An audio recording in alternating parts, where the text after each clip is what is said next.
यदि किसी ने इस यमराज की आज्ञा का उल्लंघन करने का साहस किया तो अंजाम इससे भी ज्यादा भयानक होगा।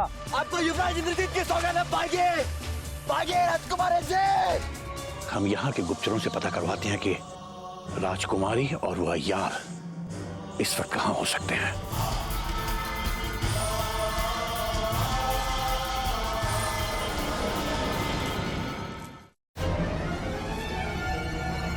रुक जाओ भवानी।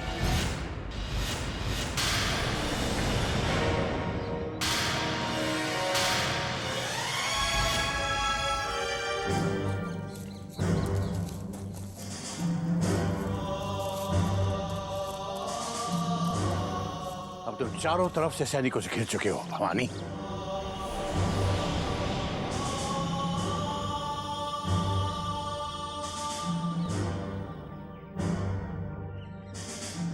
अब अगर तुमने राजकुमारी की तरफ आंख उठाकर भी देखा तो ये सारे शस्त्र एक साथ तुम्हारे सीने को छलनी कर देंगे।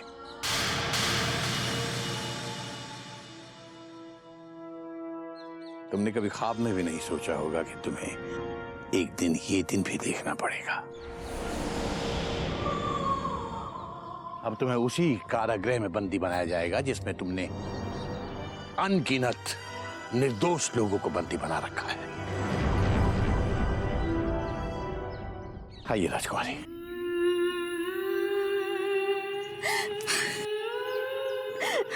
घबराइए मत, अब आप सुरक्षित हैं। ले जाओ शिवगढ़ के इस तथाकथित यमराज को और बंदी गृह की कालकोठरी में डाल दो। महाराज के आते इसे सूली पर चढ़ाया जाएगा।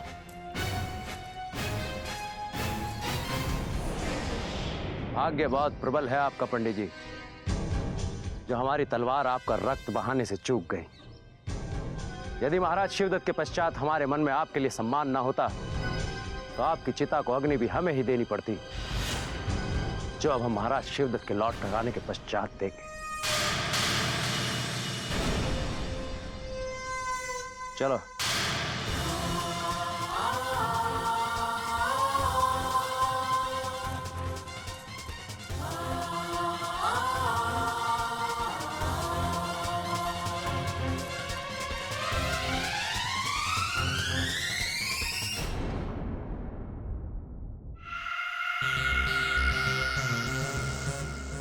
माताश्री, हाँ? आज हम फिर राजकुमारी किशोरी के कक्ष में घुसने का प्रयास करने वाले हैं, परंतु आज हमने एक प्रण लिया है कि चाहे जो कुछ हो जाए उसकी दासियों को हम चकमा देकर अंदर घुस ही जाएंगे। ये तो बहुत अच्छी बात है, और ऐसा तुम प्रयास करते रहोगे तो एक दिन अवश्य सफल हो जाओगे बेटा। वो तो ठीक है माताश्री, परंतु एक बात बताइए, अंदर तो हम घुस जाएंगे, लेकिन अंदर घुसने के उपरांत क्या करना होगा?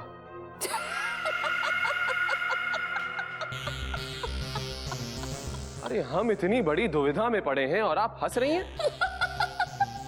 हम तुम्हारी बात पर नहीं हंस रहे बेटा, हम तो तुम्हारे पिताश्री की बात को याद करके हंस रहे हैं। तुम्हारे पिताश्री भी बहुत समय तक हमारे पास आने में तो कामयाब हो जाते थे, परंतु उसके उपरांत ना उनसे कुछ कहते बनता था ना कुछ करते बनता था। फिर क्या, बस हमने उनके भोलेपन को देखकर हमने उनसे विवाह कर लिया। परंतु हम अपने पिताश्री की तरह सालों साल इंतजार नहीं कर सकते माताश्री। अरे अरे अरे अरे मेरे नादान बेटे, तुम्हें इतना लंबा इंतजार करने की आवश्यकता नहीं है। तुम तुरंत जाओ और उसे प्यार से अपने मन की बात कह दो। तो क्या हम सीधे जाके ये कह दें कि हम शिवगढ़ का सिंहासन हथियाना चाहते हैं? हे भगवान! अरे आप ही ने तो कहा था कि दिल की बात कह दो। अरे तुम ये जाकर कहोगे तो तुम एक दिन हमें इस तरह से महल से धक्के देकर निकलवाओगे। परंतु हम कहे तो वही रहे हैं जो आपने हमें कहने के लिए कहा है। अरे तुम ये मूर्खता की बातें छोड़ो और हमारी बात ध्यान से सुनो। ये बात कभी किसी को गलती से भी मत कहना कि तुम यहाँ पे शिवगढ़ का सिंहासन हथियाने आए हो, बल्कि चुपचाप जाकर किशोरी के साथ मीठी मीठी प्यार की बातें करना।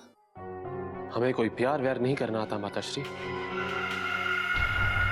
हम एक योद्धा हैं, जो चाहते हैं तलवार की जोर पर पाते हैं। तुम इतने बड़े योद्धा भी नहीं हो कि तुम अकेले अपनी तलवार की नोक पर शिवगढ़ के सिंहासन को हथिया लो। वहां तक पहुंचने के लिए तुम राजकुमारी को अपनी सीढ़ी बनाओ। ठीक है माताश्री, फिर ऐसा समझ लीजिए कि आज हमने सीढ़ी पर पहला कदम रख लिया।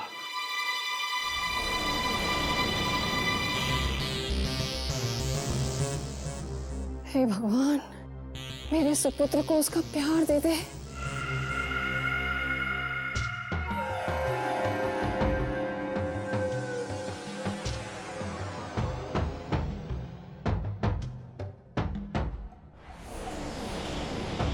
ये क्या देख रहे हैं हम?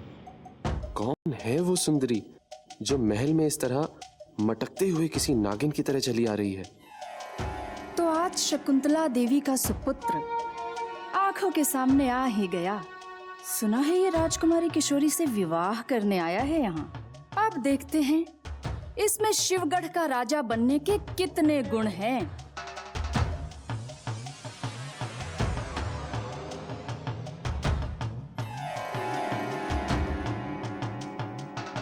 प्रणाम कुंवर गजराज जी। तुम हमें जानती हो? ये आपने क्या कह दिया हुजूर? शिवगढ़ के होने वाले सम्राट को कौन नहीं जानेगा? कौन है ये शिवगढ़ का होने वाला सम्राट? आप ही तो हैं हुजूर। राजकुमारी जी से विवाह के पश्चात आप ही तो शिवगढ़ का सिंहासन संभालने वाले हैं। आश्चर्य है, जो बात हमें आज तक नहीं पता चली वो आपको पता है। यही तो बात है केसरिया में हुजूर। जब से हमने होश संभाला है तब से लेके आज तक हम इस महल में क्रूर सिंह जी की नौकरी करते आए हैं, उनकी सेवा करते आए हैं। अब तो इस महल के अंदर कोई मच्छर भी उड़ रहा हो तो हम ये भी बता सकते हैं कि उसके कितने दांत हैं। जितनी सुंदर तुम दिखती हो उससे कहीं ज्यादा चतुर हो, परंतु ये नहीं समझ में आ रहा है कि इतनी सुंदर होने के पश्चात भी तुम उस भयानक दिखने वाली क्रूर सिंह की चाकरी कैसे कर सकती हो? ये तो कुछ जरूरत से ज्यादा ही रंगीला और भोला भाला सा लगता है। इसे बड़ी सरलता से जाल में फंसाया जा सकता है और फिर शकुंतला देवी के मन में क्या छुपा है उनके सभी इरादों को जाना जा सकता है। क्या सोचने लगी हो तुम? तुमने बताया नहीं कि इतने भयानक, काले कलूटे और बिना कामकाज करने वाले उस पशु जैसे मनुष्य के साथ तुम काम कैसे करती हो? क्या बताएं, अब तक आप जैसा कोई मिला ही नहीं, इतना सुंदर, सजीला। यदि नहीं मिला तो समझ लो अब मिल गया। कभी भी हमारे पास आ सकती हो। हमारे कक्ष के द्वार हमेशा तुम्हारे लिए खुले हैं।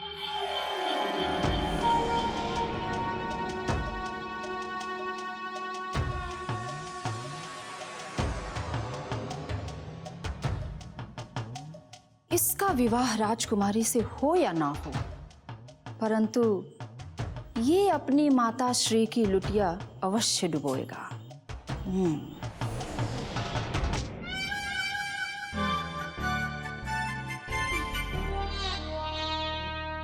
हुजूर, हुजूर, हुजूर, हुजूर, हुजूर, क्या है, क्या है? क्या बात है? आज आप इतने उदास क्यों हैं? कहीं महारानी चंद्रकांता की याद तो नहीं सता रही है? नाज़िम, हमारे साथ इतना लंबा समय बिताने के बाद भी तुम्हें बुद्धि नहीं आई। क्यों हुजूर? क्या तुम ये भी नहीं जानते कि हम महारानी चंद्रकांता को कभी याद नहीं करते? ये क्या कह रहे हैं हुजूर? और हम याद उसे करते हैं जिसे कभी भूल जाते हैं। महारानी चंद्रकांता को तो हम सतत, निरंतर अपने हृदय में बसाए हुए हैं और प्रलय होने तक बसाए रहेंगे। चंदू, चंदू, चंदू। हम तो बस ये सोचकर चिंता में डूबे हुए हैं कि हमारी राजकुमारी कहाँ है। क्या उसे विजयगढ़ का वो धूर तैयार लेकर चंपत हो गया, या कहीं वो हमारे लुप्त महायोद्धाओं के हाथ लग गई है? नहीं हुजूर, कुमारी किशोरी सुरक्षित अपने महल में वापस लौट रही हैं। हाँ हुजूर, हमने आकाश मार्ग से उड़ते उड़ते सब कुछ अपनी आंखों से देखा है हुजूर। अच्छा, तो अब ये भी बता दो केसरिया कि राजकुमारी किशोरी किसके साथ महल में लौट रही है, और विजयगढ़ के उस धूर्त अय्यार से उसे किसने मुक्त कराया, सोमनाथ ने या भवानी सिंह ने? ना तो भवानी सिंह ने छुड़ाया है और ना ही सोमनाथ ने। राजकुमारी जी को छुड़ाया है पंडित जगन्नाथ जी ने। भवानी सिंह ने विजयगढ़ के अय्यार पर आक्रमण करके राजकुमारी किशोरी को अपने कब्जे में ले लिया, किंतु भवानी सिंह के हाथों राजकुमारी की हत्या होने से पहले ही पंडित जगन्नाथ ने उन्हें छुड़ा लिया, और अब उन्हीं के साथ वो सुरक्षित इस महल में वापस लौट रही हैं हुजूर। हाँ, तो अब भवानी सिंह है कहाँ? वो शिवगढ़ छोड़कर कहीं जंगल में तो नहीं भाग गया? नहीं हुजूर, पंडित जगन्नाथ जी के सैनिकों ने उन्हें बंदी बना लिया है। ऐसा कैसे हो सकता है केसरिया? भवानी सिंह जैसा महायोद्धा इतनी सरलता से आत्मसमर्पण कैसे कर सकता है? भवानी सिंह की तलवार सैकड़ों सैनिकों का रक्त बहा सकती है, ये पंडित जगन्नाथ के चंद सैनिक उसे बंदी कैसे बना सकते हैं?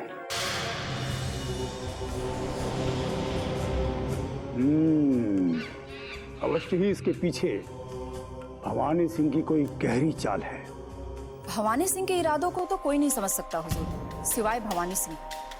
परंतु ये सत्य है कि पंडित जगन्नाथ जी के सैनिकों ने उन्हें बंदी बना लिया है, और वो उन्हें बहुत जल्द कारागार में लेकर जाने वाले हैं।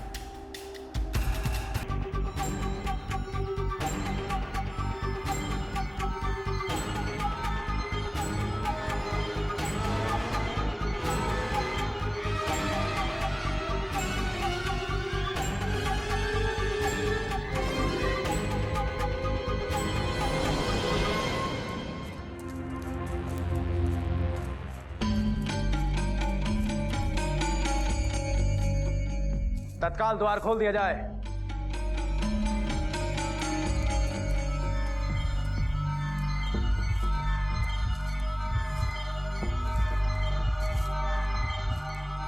अब हम कुछ समय यहीं विश्राम करेंगे, और यह मत समझ लेना तुम लोग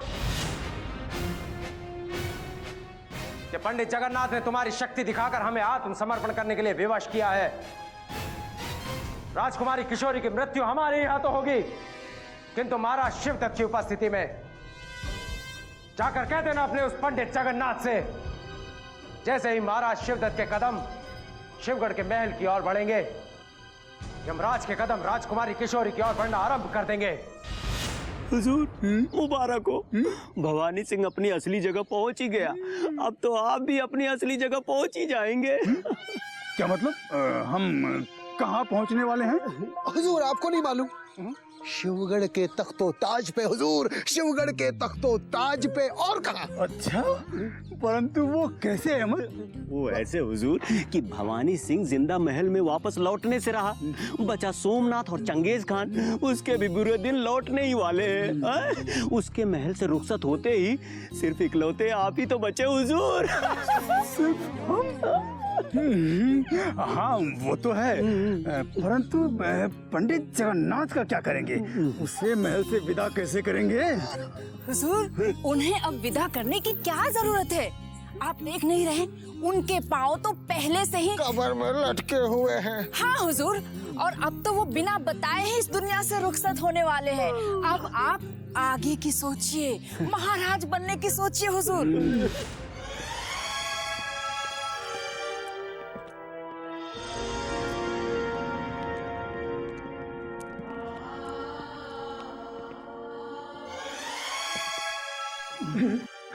प्रणाम पंडित जी।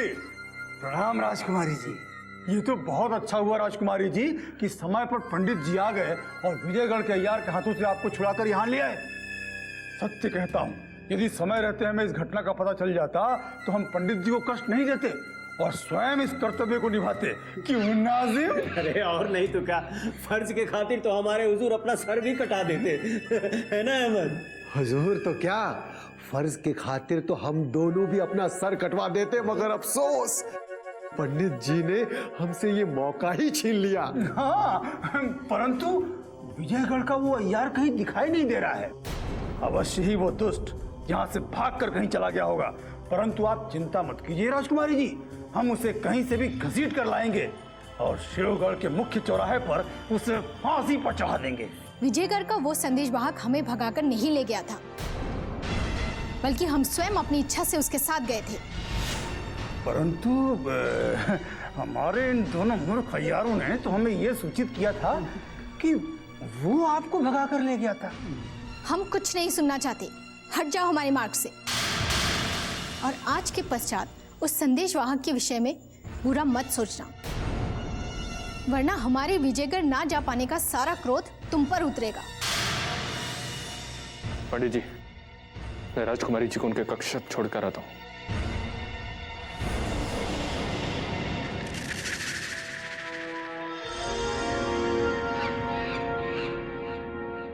क्रूर सिंह, पता नहीं तुम किस जन्म में सुधरोगे। तुम्हें अपमानित होने की लगता है ऐसी लत पड़ चुकी है कि अब वो तुम्हारी मौत के बाद ही छूटेगी। हुजूर की मौत? हाँ, ये मूर्खों के सम्राट तुम्हारे हुजूर, अगर ये इसी तरह से ढोंग करते रहे तो इनका भी वही हश्र होगा जो भवानी सिंह का हुआ है। याद रखना क्रूर सिंह, अगर तुम अपनी हरकतों से बाज नहीं आए या इसी तरह से महल का अनुशासन तोड़ते रहे तो तुम और तुम्हारे ये मूर्ख यार सब के सब कारागार की उसी काल कोठरी में डाल दिए जाओगे जहां भवानी सिंह अपनी मौत का इंतजार कर रहा है।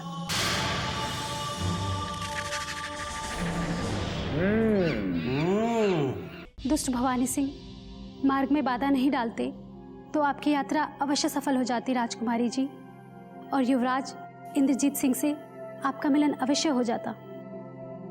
पता नहीं हमने किस जन्म में क्या पाप किया है जो इस जन्म में हमें दुख सहना पड़ रहा है। हमें कोई खुश नहीं देखना चाहता। हम नहीं जीना चाहते संध्या, हम नहीं जीना चाहते। राजकुमारी बेटा, ये आप क्या कह रही हैं? ये आपको शोभा नहीं देता बेटा। अपने आप को इतना अकेला और असहाय क्यों महसूस कर रही हैं आप? हम तो आपके साथ हैं ना। इस संसार में केवल आप ही हैं जो हमारी पीड़ा, हमारा दुख समझते हैं, वरना सब हमारी आंखों में आंसू देखना चाहते हैं। तुम्हें किसी की परवाह नहीं करनी चाहिए बेटा, और तुम्हारा ऐसे महल छोड़कर यहां से भाग जाना भी गलत था। अगर समय पर हम नहीं पहुंचते तो दुष्ट भवानी सिंह ने तुम्हारी हत्या कर दी होती। तो क्या करते हम? सब हमारे युवराज इंद्रजीत से दूर करना चाहते हैं, और अब हम उनके बिना जीवित नहीं रह सकते। बेटा, हम जानते हैं कि आपका प्यार सच्चा है, किंतु हम ये भी जानते हैं कि हर सच्चे प्यार को हमेशा अग्नि परीक्षा से गुजरना पड़ता है। बेटा, यदि आप युवराज इंद्रजीत सिंह को पाना चाहते हैं तो फिर आपको सुलगते अंगारों से तो गुजरना ही होगा, क्योंकि वो आपके शत्रु का बेटा है। सुलगते अंगारों पर चलते चलते अब हमारे पांव जलने लगे हैं पंडित जी। हमारे भाग्य में किसी का प्यार है ही नहीं। ना हमें मां का प्यार मिला और ना पिता का। बस युवराज इंद्रजीत से मिलने के पश्चात इसका कुछ एहसास होने लगा था, परंतु शत्रु हमसे वो एहसास भी छीन लेना चाहते हैं। समय स्वयं सब कुछ ठीक कर देगा राजकुमारी, किंतु आप दोबारा उस भूल को दोहराने का प्रयत्न मत कीजिए जो भूल आप कर चुके हैं।